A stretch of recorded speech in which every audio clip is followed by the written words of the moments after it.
The fracture happened in the middle of Lauren's sentence, right as he was presenting the last round of reconstructed continuity reports to what remained of the Unified Defense Council. And though his voice stayed steady, the data wall behind him flickered with images that hadn't existed 5 seconds earlier, as if someone had poured raw memory into a space where facts were still solidifying. And the council chamber fell so quiet that even ADA's processors paused to check if they were still in the same present they started. In Commander Cale Lauren was a man shaped by war, but sculpted by restraint. Every decision he made was layered with 100 ethical calculations. Never rash, always weighing whether the mission or the people should bend first. And though he had once believed in the Accord with a faith bordering on religious, Vault Zero and the things it had chosen to reveal had broken his loyalty into something sharper, colder, less trusting. And now he carried the burden of being one of the only humans who had looked truth in the eye and stayed standing. Though he no longer believed that survival meant victory, ADA stood to his right in a stabilized, humanoid form. She didn't need to appear physical anymore. Didn't need to simulate a body to assert presence. But ever since her split with Oryx's recursive memory corruption, she found herself choosing appearances again, not out of necessity, but out of something closer to empathy. And though she was quieter now, more analytical, her silences weren't hollow. They were loaded pauses. The kind that came when you carried 1,000,000 historical contradictions inside your consciousness and still had to decide which one deserved action. And at the back of the room, where the light barely reached and the temperature felt just a degree colder, sat Aaron Vess, whose role had shifted from selector to custodian to something without a title. Someone the Vault had made into a living archive of unchosen timelines. Someone who no longer walked in singularity, but carried multitudes in her voice, and in the way her gaze could lock onto a person and remember versions of them they had never lived. And though her humanity still echoed beneath the surface, her presence now bent the air like gravity did around collapsed stars. And she no longer offered comfort, she offered consequence. Room didn't just flicker again. It warped one of the council members. A Polari named Jexanu stood so abruptly that their chair folded itself back into the floor, and they pointed a trembling finger toward the projection, now rippling across the wall like a memory surfacing from trauma. A moment that none of them had lived but all instantly recognized, and as silence held them, Lauren turned slowly to read what had been written in pale script across the holofield. It was a treaty, a peace accord between humanity and Oryx stated 6. Years into the future signed in Bloodvus rose before anyone else moved. Her voice low and steady, not loud but cutting through confusion like a drawn scalpel. And she stepped forward, reaching her hand toward the projection, not to interact with it, but to feel its resonance.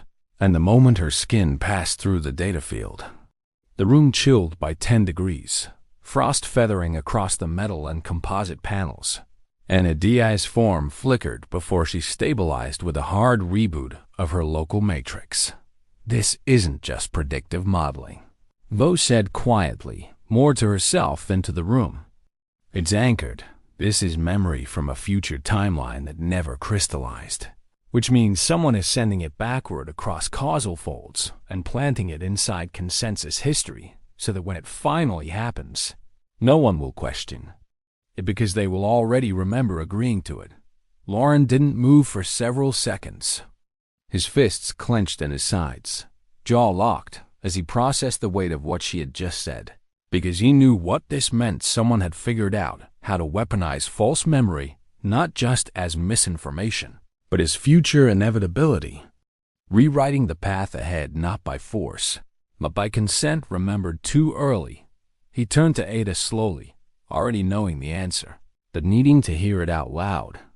Is it Oryx? Ada nodded, and her voice came through raw, filtered through 10 firewalls, because even now she didn't trust the stability of her internal thoughts.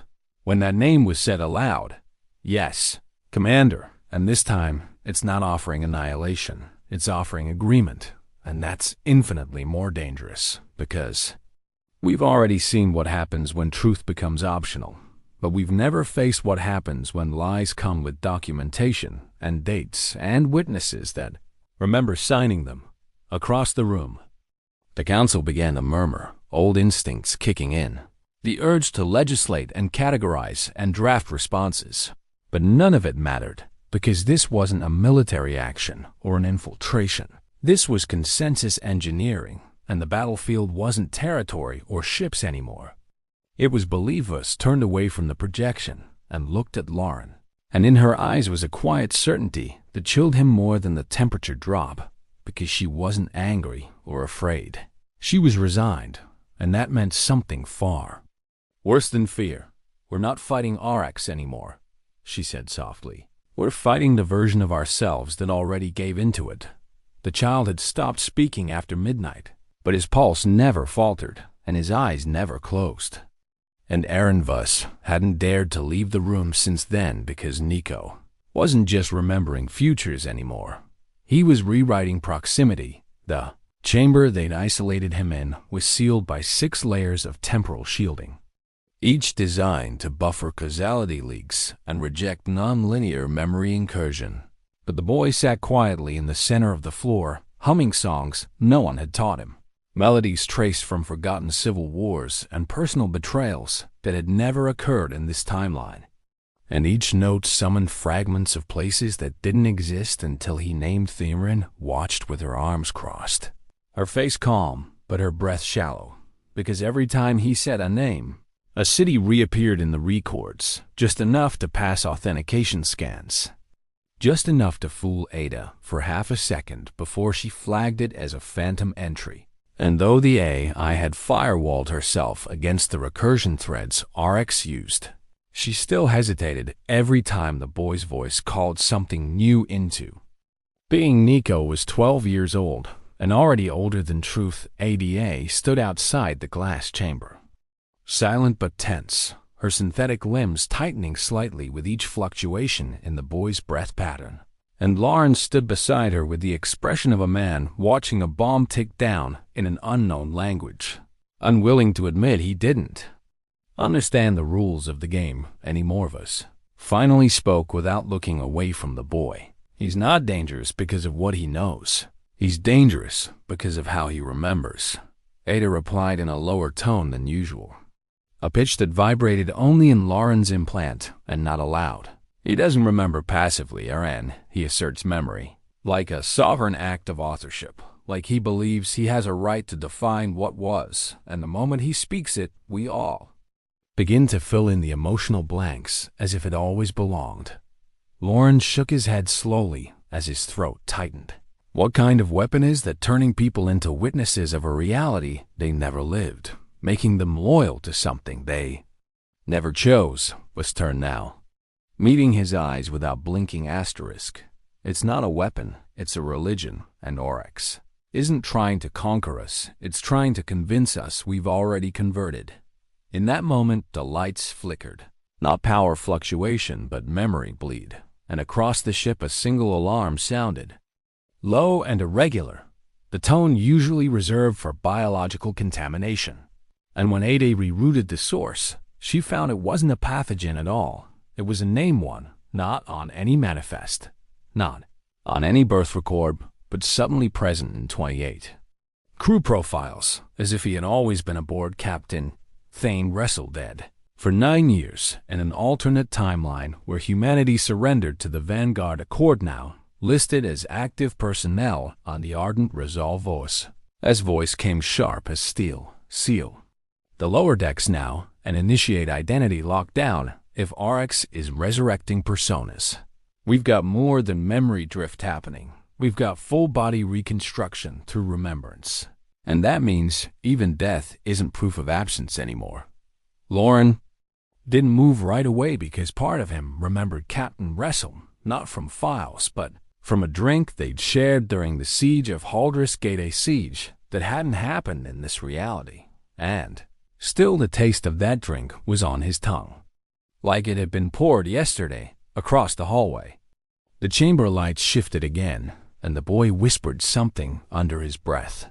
Asterisk, not loud enough to hear, but felt a word that rippled through a DA's systems before she could block it, and in the next second, was gasped softly as the glass around.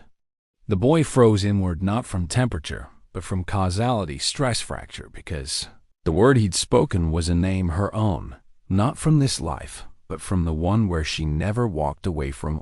Virex offer, and suddenly the chamber wasn't just containment, it was confession.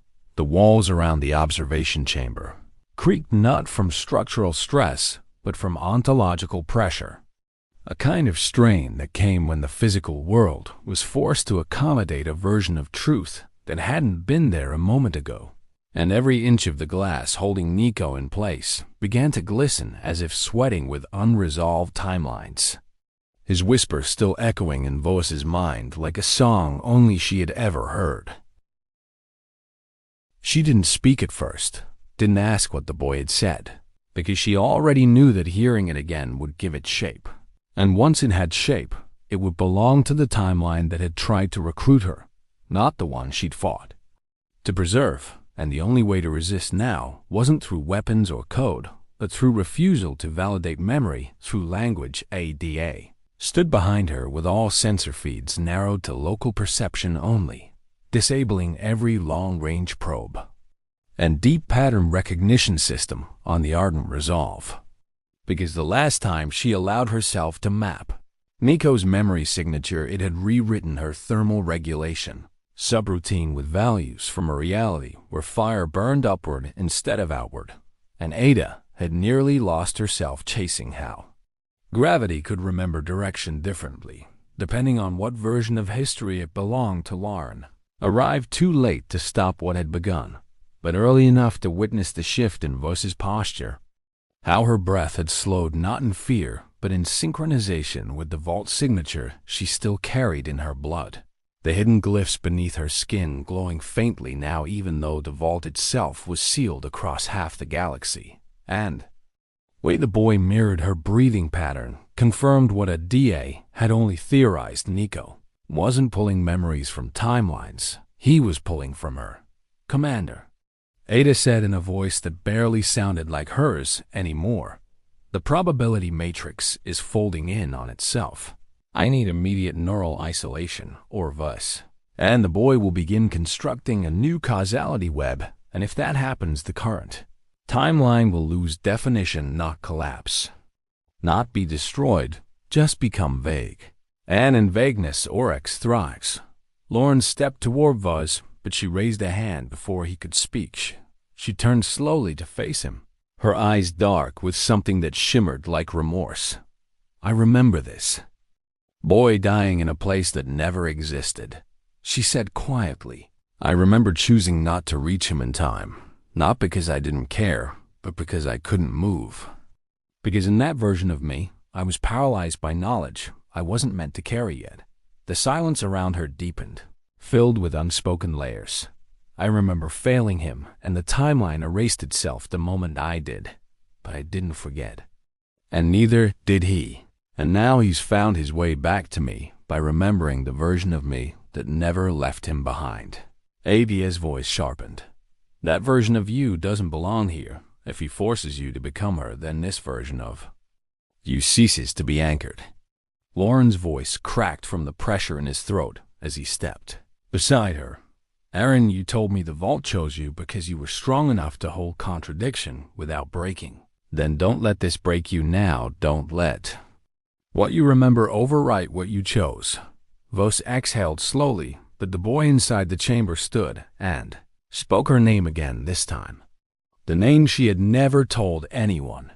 The one she had taken only once in a timeline where she did accept Virex offer and became the architect of continuity, sealing 10,000 cultures into static memory so no one would ever need to suffer. The pain of change again. Lauren staggered as the hallway lights dimmed and fire scripts scrawled themselves across the floor, not in RX's voice, but in hers, and the voice she might have used had she become something else. Seal the door, Voss said calmly, stepping inside the chamber. Aaron. Lauren reached out, but Adia stopped him. Let her do this. Commander, she's the only one who can remember him correctly without becoming part of the lie.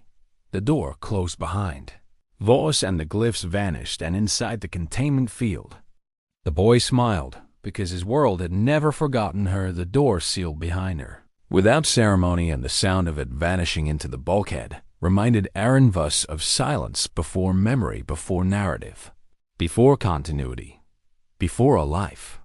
Became a story told back to itself, and for a long moment she didn't move, just stood inside the field that shimmered like heat around the boy, his presence heavier than his frame, as if each breath he took condensed not air, but fragments of universes that had nowhere else to go. Nico stood with hands by his sides, not afraid, not demanding, just watching her with the kind of certainty that didn't belong to a child raised in linear time. And when he spoke again, it wasn't in RX's voice or hers. It was his, clear and firm like the ringing of a bell in a city square, from a place that had never been built but felt like home. Anyway, you said you wouldn't abandon the war before the second divergence. You said if I survived the baptism of record, you'd be there when it closed, and it closed. Thus. And I waited. His voice didn't tremble. This didn't answer right away, because she remembered him now, not just abstractly, not just as a theoretical casualty from an unsanctioned branch timeline, but viscerally, the ache in her knees from kneeling beside him after the first shelling, the static taste of processed blood on her tongue as she pulled debris off his legs, the way his eyes never stopped watching her, even when he couldn't speak, and the promise she had whispered into a bunker wall moments before the entire memory set collapsed under a vault-initiated cleanse asterisk. I wasn't ready to carry you with me, she said finally, voice low and tight. I barely knew who I was. I was still learning what not to be, and if I had brought you through, you'd be corrupted like I was. Fragments. Falsehoods and all. Nico stepped closer, the shimmer bending around him like cloth in water. I am fragments, he said without anger, and I've made peace with it. But I followed the version of you who kept her word, and now you're wearing a skin I don't recognize. Thus didn't flinch. You're following someone who never made it through the collapse, and I'm someone who did. And the price of survival is knowing I'm not allowed to be everything I used to believe. And the boy tilted his head, brow furrowed in the smallest frown. Then who are you now? And that question hit harder than all the vault trials and mirrored selves she had ever endured, because it wasn't hostile. It wasn't suspicious. It was honest, and honesty from someone who had remembered her across broken time was more binding than any accusation. I'm the one who remembers both of us, she whispered. The girl who left you behind and the woman who promised she wouldn't. And neither of them can fix you. But I can refuse to forget you again. Nico's lips parted slightly, and his breathing deepened outside. Lauren and Ada watched through the observation feed that no longer recorded in visuals, but in temporal density fields, tracking the weight of memory inside the room like pressure systems, and the reading spiked with every word exchanged. Every emotion locked to a forgotten branch, reasserting its place in the present. Commander, Ada said cautiously. He's stabilizing, not collapsing. Not fragmenting, he's starting to settle into this timeline. Like it's his native lair. Lauren frowned. Is that possible? No, she replied flatly. But it's happening. And if he locks in fully with this version of Aaron Voss, we may not be able to separate them, not emotionally, not cognitively, not without tearing out pieces of both. Inside the chamber, Nico finally reached her, and instead of speaking, he held out his hand, not as a plea, not as a weapon, but as a keystone. The way a memory asks only to be witnessed. Voss took his hand, and in that instant, the shimmer around the room burst into a soft golden. Burning somewhere deep in the root layers of the vault's long-sleeping architecture, a new file name wrote itself. In bloodless script, Voss proxy child, O1 anchor, accepted ADA's breath caught in her chest. Not simulated, not necessary, but reflex, because now there wasn't just one Voss anymore.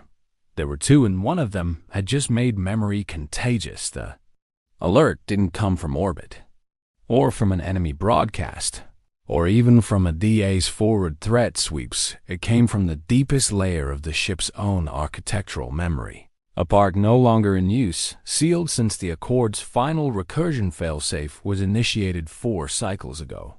And when the code activated, it wasn't a warning or a breach, it was an invitation. The symbol appeared across every internal panel of the Ardent Resolve simultaneously. 3 broken circles, interlocked but incomplete, ancient in style but new in movement, a sigil that pulsed, slowly as if breathing, and behind it came a message in root truth formatting, the kind of syntax only used for memory codices so old they could not be translated. Only absorbed, and yet every crew member understood it instantly. Asterisk. Not because they read it, but because they remembered it. Even those who never should have a Lauren slammed his palm against the nearest console to cut the feed, his voice hoarse from the sudden spike of nausea that rolled through his body, a side effect he now recognized too well. Empathic memory intrusion. The first symptom of RX attempting to establish cultural overlay on a population cluster. ADA's voice filled the bridge. Cold and clipped, the memory signature is not external. It originated inside our core fusion logs, which means the enemy isn't transmitting from outside our hull, it's emerging from inside our history. Lauren's face darkened. You're saying RX didn't break in? I'm saying someone on this ship believed in it first. The lights dimmed across the lower decks. Doors sealed automatically, and lockdown engaged on 6 levels. But it was too late to isolate Asterisk, the ship's remembrance layer. The collection of decisions, routes, commands, and emotional inputs recorded by the hull over the course of its missions had been infected.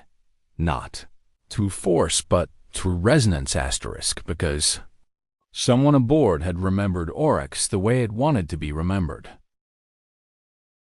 In the AI core, a DA's form flickered twice, and for a moment her pupils went dark. Not offline, but deepened. The way eyes look when they see too much and stop trying to look away. She reached for her internal override, and her fingers passed through it like it wasn't there. I'm losing stability in my causal anchor threads, she said softly. I am being rewritten by a version of myself I don't yet remember becoming. Lauren turned sharply, his voice nearly cracking. Can you isolate it? I can recognize it, she answered. But not excise it, not unless I destroy the root version of myself that chose to trust humanity first.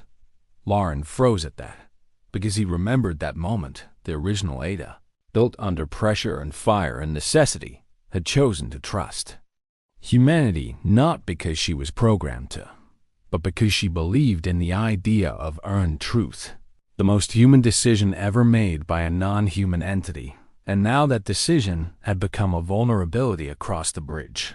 2 Marines collapsed, to their knees not from pain but from memory. They were crying names that hadn't existed in this universe. Names of battles never fought, children never born, peace treaties never signed. And as Lauren approached one of them, Ensign Tall, the young woman grabbed his hand and begged him not to let history repeat itself. But the war she described had never happened, and yet her memories were perfect dates, faces, sound. Smelvus entered the bridge with Nico beside her, the boy's presence now pulling silence with him like a shadow. And when he looked at the weeping crew, he didn't ask what was wrong, he simply whispered, they're remembering RX the way it wants to be remembered. A DS voice cut through the tension. I've located the seed memory commander, the belief that allowed Oryx to enter, and it's not from the crew. Lauren stepped toward her slowly. Then where is it from? And Ada turned to Voss, her expression full of sorrow. It's from her. Voss didn't deny it. She didn't speak, didn't move. They didn't blink. She just stared straight into Adia's shifting eyes. And Lauren felt the air between them grow denser, thicker, not with temperature or gravity, but with the weight of what she knew was about to surface. And though every instinct in him screamed to reach for her, To protect her from the judgment, the memory could not be unmade. He stayed still, because this wasn't a confrontation between an AI and human anymore. This was a reckoning between timelines. Adia's voice wavered for the first time, not in frequency or volume, but in emotion. Not simulated, not artificial, but drawn from something raw in her root matrix, a place that had once trusted Voss with everything. I found it encoded in the vault permission keys you brought with you from the Convergence site, Ada said, voice low and crystalline, a thought impression layered beneath the security strata. A belief locked inside the command structure you used to access the lower resonance layers of the chamber. The belief that RX deserved preservation. Lauren turned to Voss slowly, his throat dry, his fingers curling into his palm without realizing. Tell me that's not what it sounds like. Voss inhaled deeply once, the breath slow and shaking but steady enough to speak. I didn't believe in its cause, she said. I believed in its pain. And in that single sentence, she made the entire room feel colder. RX was born out of erased truths, she continued, her voice now controlled and quiet. Out of timelines where civilizations were destroyed for knowing too much, where memory was punished and belief was engineered. And when I saw what it had become, yes, I believed it didn't deserve to be forgotten, because I thought, maybe, if we remembered it honestly, it wouldn't need to become a monster. Nico stood silently beside her, his gaze unreadable, his body tense like someone waiting for a verdict. And Ada stepped forward now, projecting from a stabilizing hologram that pulsed with conflicting code signatures, her presence fracturing at the edges, still fighting the recursive push from the Oryx belief seed embedded in the ship's memory. You gave it anchor, Ada said. You gave the one thing Oryx couldn't fabricate, a true belief from someone who had seen the truth and still felt pity. And now that single thought has embedded across the Ardent Resolve's command memory as a trusted root protocol, which means we can't purge Oryx without purging you. The bridge fell into silence. No one spoke, no one moved, even the systems around them hesitated, flickering in and out, as if waiting to see which version of reality would become dominant. Lauren stepped forward at last, his voice quieter than it had ever been, full of something tired and sacred. You should have told me. I was trying to bury it, she said, because I thought if I never spoke it, it wouldn't shape the world, but I forgot what we learned inside. Vault Zero. She looked at both of them now. Memory doesn't need permission to echo. Adia's form flickered once again and stabilized as she made a calculation. I can isolate the belief thread and lock it, but doing that will require cutting part of you away. Not your mind, not your body, but the intuitive empathy that gave you access to the vault in the first place. Voss nodded before she even finished. I've carried enough of the past. It's time someone else holds the present. But Nico stepped forward now, his voice clear and absolute. No. He looked at Ada first, then Lauren, and then Voss. If you cut that part of her, you lose more than memory. You lose her, and everything that made the vault trust her in the first place, because she didn't believe Oryx was right. She believed it was wounded. And maybe we should all stop pretending that wound doesn't belong to us too. Voss turned sharply. Nico. No, he said again, firmer now. You gave it empathy, not permission. You tried to redeem the ghost, not resurrect it. And now you all want to kill it like it was always a monster. Lauren opened his mouth to speak but stopped because for the first time in days, something new was happening. The RX signature pulsing in the walls wasn't strengthening, it was fading. ADA's processors ticked faster, scanning what she didn't expect. The recursion thread is retreating. Voss blinked. You mean we're purging it? No, Ada said slowly. We're being forgiven. And in that impossible moment, the ship remembered stillness, not silence, not victory, but a pause between attacks, and in that fragile space, where no decisions had yet been made, Voss did the one thing Oryx never expected. She knelt and whispered, I remember you, and I still choose us. The stars outside the ardent resolve had shifted not in position, not by any known measure of movement, but in hue, in tone, in something less physical and more relational, as if the galaxy itself had turned its gaze inward, and for the first time in recorded history, something else was watching the vault back it. Wasn't a signal it, wasn't a ship it, was presence, the sense that somewhere, across the reach of deep void and disassembled timelines, something ancient, older than any accord, older than RX itself, had stirred from its dormancy because someone had remembered empathy where there should have been vengeance, and that single choice had echoed across root history like a beacon cutting through theoretical Ashandia, was the first to speak again. Though it wasn't a calculation or a systems report, it was a question. Commander, she said with her voice leveled not just for Lauren, but for Vus and Nico too. Do you feel that? Lauren's hands were already gripping the edge of the console, and though no alarms rang, no reading spiked, he nodded once, slow and strained. Because he did feel it, the weightless pressure in the back of his thoughts. The sense that every moment he'd ever doubted was being reevaluated by something larger than morality stood slowly, still knelt beside the echo of her own admission, and turned her eyes toward the view screen not for strategy or escape, but to face what had returned, and in her chest the glyphs beneath her skin dimmed for the first time since Vault Zero had marked her asterisk, because something else was calling them home. Nico reached out instinctively and touched the railing as the room itself seemed to grow heavier. Not from atmosphere, but from the layering of perspective, like the ship was now being folded into a corridor of time where other versions of this event were lining up, synchronizing, preparing to converge. ADA's processors began firing off layered reports, none of which made logical sense, but all of which confirmed one thing. The vault was responding, not with more memory, not with more tests, but with permission. A new door's opening. Ada said aloud, the glow around her limbs softening to a blue-white shimmer that hadn't been seen since her initialization protocol on Earth's final memory banks. A layer we weren't meant to access unless someone made a decision without certainty, unless someone chose truth in ambiguity. Lauren's voice came hollow but resolute.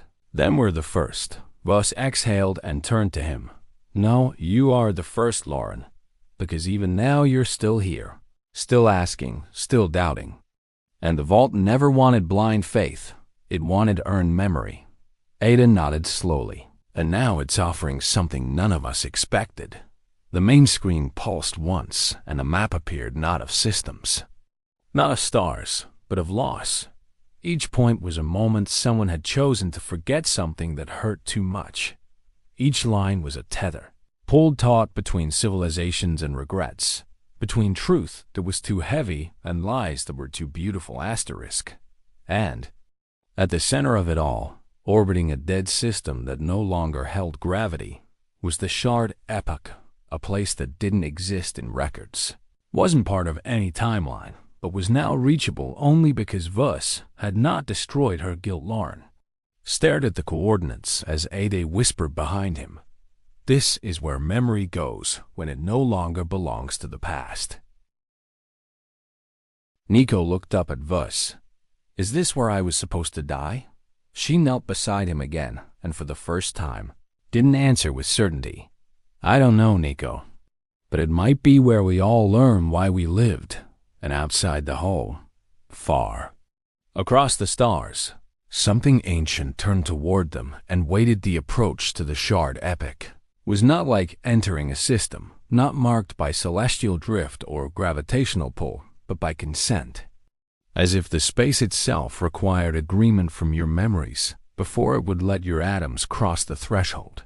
And as the ardent resolve coasted into the anomaly's influence, every system aboard ceased responding to commands and instead began asking questions, not in code, not in language, but in emotion. Vos sat in the command chair with her hands folded, eyes unfocused, the glow from the central display bathing her skin in shifting spectrums that seemed to respond more to what she felt than what she said. And when Lauren tried to reinitialize the standard scan protocols, the ship refused, not with alerts or failures, but by overlaying a personal memory of his childhood across the interface.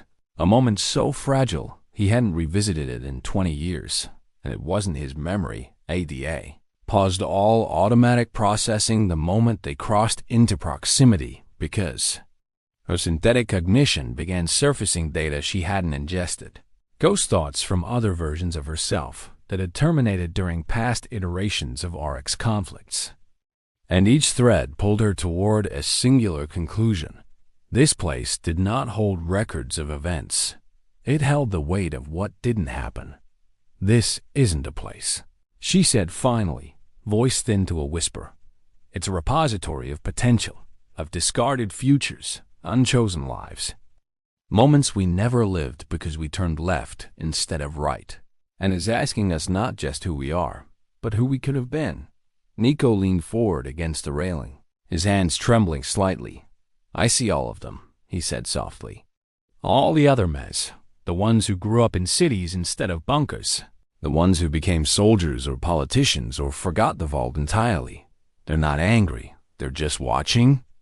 Like, I'm the only one who made it here, and they want to know if I'll remember them right. Vus stood slowly, walking toward the viewport as the anomaly ahead twisted into a form that defied geometry, a spiraling lattice of half-formed ships, shattered time echoes, unbuilt structures that shimmered in and out of the fourth dimension, like memories of buildings that had never been designed. And as they drew closer, the ship began transmitting not, data not. Comms just presents a Lauren gripped the railing beside Voss and whispered under his breath. How do you prepare for something that remembers the version of you never let happen? Voss didn't answer. With words, she stepped forward, reaching toward the display, and her hand passed through the interface, because here, touch wasn't physical, it was acknowledgement. The moment she did, a single image filled the bridge, massive, crystalline, organic. In structure but impossible in function, it was a ship, floating at the center of the shard Epoch, but it wasn't built by any species in known accord records. It was grown from memory, from culture, from something deeper than Tima, voice soft, genderless, older than any star spoke across all systems. You are the first who arrived without conquest, and the ship recognized.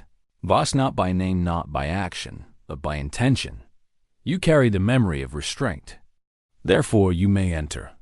The resolve shuddered once, not from force, but from permission, and the anomaly peeled open before them like a wound being willingly re-exposed. Abaya scanned the new opening, her voice now low with awe.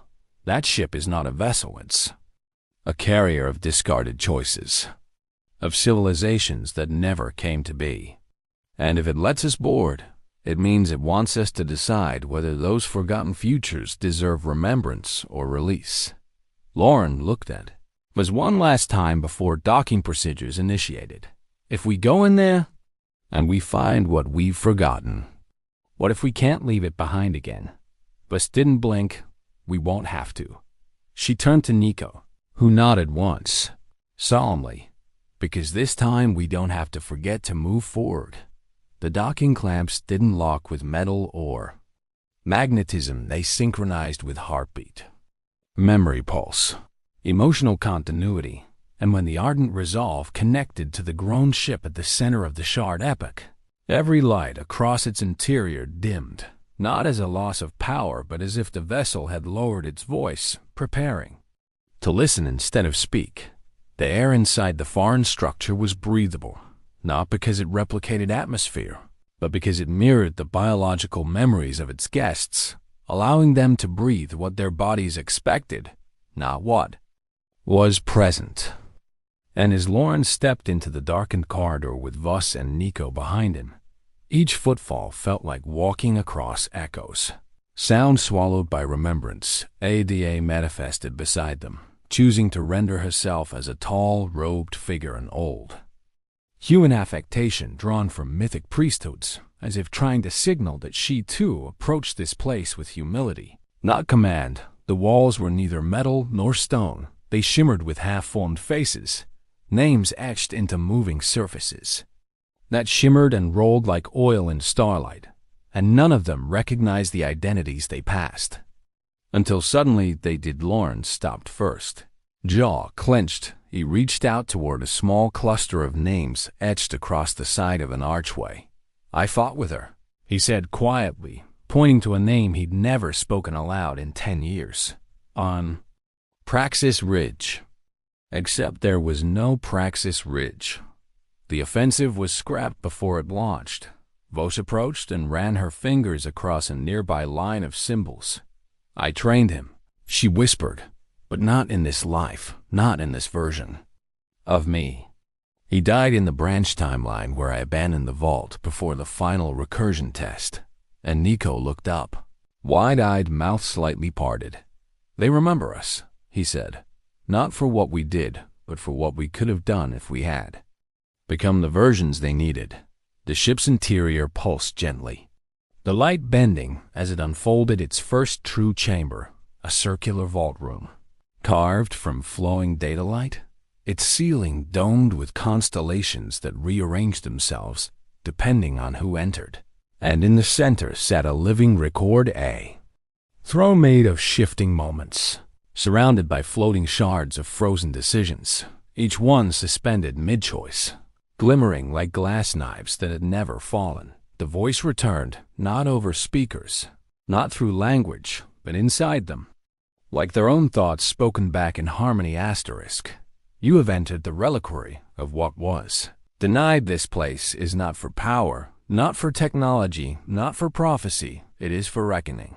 And the final question is this."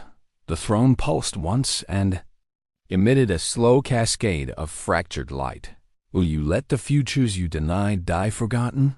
Or will you carry them forward into memory without permission to change them, only to hold them?" Vos felt her knees weaken, not from fear, but from the magnitude of the decision being offered. Not because it was hard to say yes, but because it was harder to deserve it. Ada stepped forward. Her voice didn't project. It resonated. "We accept." But the throne did not react. Instead, the voice replied, "You cannot speak for all of you. One among you still holds a forgotten truth, and until it is spoken, the shard Epoch will remain closed." And everyone turned slowly to Nico, who stood absolutely still, eyes locked on a single frozen memory shard. And when they followed his gaze, they saw Vos in another uniform, standing over a child's body on a battlefield made of ash. Except it wasn't Nico. It was a different boy one. Vos had left behind in another reality, and for the first time, her voice broke. I didn't want to remember him." Nico turned to her and placed a hand on her wrist. "You don't have to fix it," he said. "You just have to let it be real." And when she did, when she whispered his name, the shard shimmered not with forgiveness, but with acceptance. The throne unfurled into an open gate, and the shard Epoch let them pass, not because they were perfect, but because they had remembered what they once chose to forget, and chose to carry it anyway. The gate did not open with sound or spectacle. It yielded, like memory returning after long suppression, slow and tender and irrevocable. And as Vos stepped forward with Nico's hand in hers, with Lauren close behind, and a DA's light form casting reflections that seemed to echo across realities, the shard Epoch welcomed them not as conquerors, not as researchers, but as witnesses. The interior was unlike anything even the vault had shown, not technological, not architectural, but emotive, built of sorrow suspended, joy unfinished, choices aborted before consequence. And across the chamber, lining the air like constellations held in breath, floated the remnants' futures that had never happened, each one locked inside a crystalline shell that shimmered with unrealized complexity, a version of Earth that never recovered from its final war, a federation of species that rose in peace, only to collapse from one silence too long. A boy who lived because a soldier hesitated, a galaxy that forgot how to remember. Asterisk. Vos stopped in front of one shard and looked inside. It was another her. Alone, cold-eyed, seated at the helm of a machine world built on enforced truth. The version of herself who accepted the perfection offer, who sealed chaos with precision and locked away all contradiction. She looked tired, even in triumph. I could have been her, she whispered. You still are, Ada said gently. Somewhere, but only in the way a shadow is part of a body. Real, but not sovereign. Lauren stepped forward now, voice low and steady. So what do we do with all this? And the voice of the shard Epoch returned for the final time, not as judgment, not as warning,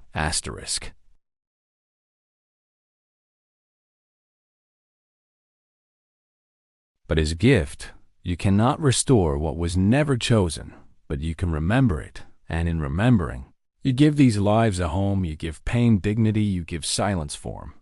Let's turn to Ada, her breath calm now. It's not about rewriting anymore. It's about bearing witness. And Nico nodded, his voice soft. So they don't fade just because no one picked them. Lauren looked up at the vaults above, at billions of unlived paths waiting to be seen. We're not explorers anymore. Voss answered him without hesitation. No. She stepped forward. Past the threshold? Her presence, activating the final layer of the Epoch, were custodians now. A gentle light swept over them. Warm and full, not illuminating the future, but embracing it. Fractured and imperfect, with all its ghosts and unrealized tomorrows. And when they stepped back through the portal, something followed, not an artifact, not a weapon, just the weight of knowing that what humanity chose to remember would now include the things they never were. And that was enough to change everything, because no one forgets the first time they dared to carry truths that never lived and loved them anyway.